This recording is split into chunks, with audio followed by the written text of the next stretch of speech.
Good morning. This is the Great Basin Smoke Dispersion Briefing for Wednesday, March 25th.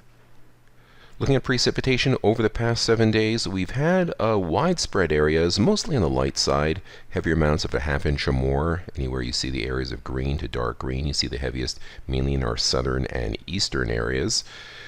Percent of normal, you can see these purple areas indicate that over 300% of normal, from Vegas to Moab to the Uinta Basin, somewhat drier than normal as you head further to the west and to the north.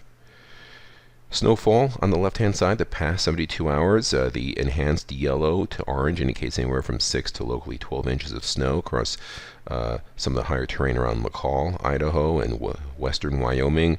Lesser amounts, a few inches across the mountains of Utah and Nevada. More snow will be piling up over the Wasatch and Uintas later today.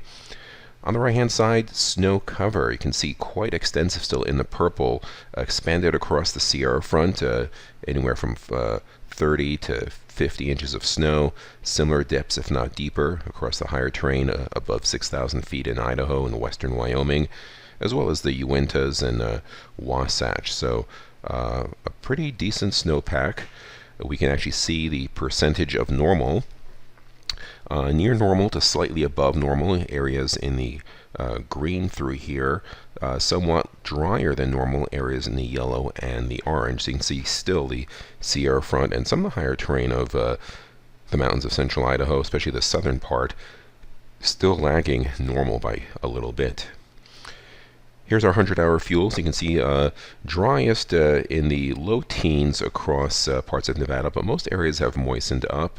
The 1,000-hour heavier fuels still quite moist, 16 to 20% most areas, a little drier again across portions of Nevada. Satellite imagery shows a deep low pressure over the Pacific Northwest, pushing in clouds and moisture. So in that vicinity of low pressure, unstable atmospheric conditions, also some good winds from the southwest below this trough, so that typically indicates pretty good dispersion. And we see that here. Here's the upper level map with that trough low pressure and the tight packing of these height lines indicating the winds. On the right hand side, that shows the dispersion areas in white. Excellent overall dispersion with pretty good southwest wind flow, actually strong at times across southern portions of the geographic area. On the right-hand side, mixing heights in the yellow, orange, and red indicates several thousand vertical feet of mixing. Similar situation on Thursday. There's a trough low pressure, some lingering moisture across central portions of the Great Basin.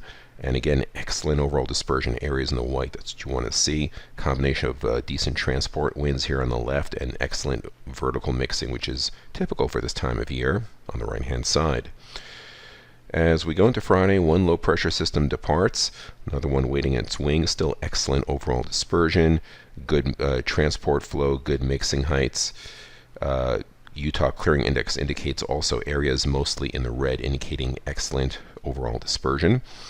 There will be precipitation, and this is a cold storm, so areas where you see the green to bluish shades, that's where we expect significant accumulations of precipitation, especially in the bluish shades, a ½ inch to an inch of rainfall melted, but that it will probably be about 6 to 12 inches of snow across the higher terrain of parts of the Rubies, and especially across the northern mountains of Utah, and somewhat lesser amounts, but still a few inches across western Wyoming and central Idaho.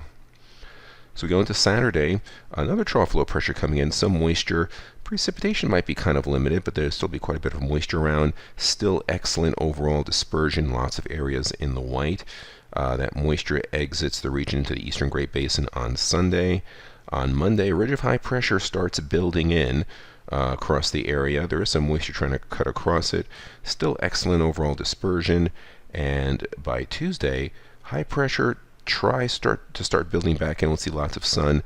Dispersion still good. There'll be some areas of lower dispersion, southern and central areas of Utah closer to that ridge of high pressure where inversions could linger a little bit, but otherwise still pretty good dispersion for this time of year. Precipitation accumulation days 4 and 5. This is basically Saturday morning through Monday morning. Some light amounts mainly across the northern portion of the geographic area. Otherwise, we start drying things out. And the 8 to 14-day outlook takes us from April 1st through the 7th, shows above normal temperatures here in these orange shades. Normal to the far north. but a drier than normal signal for most areas.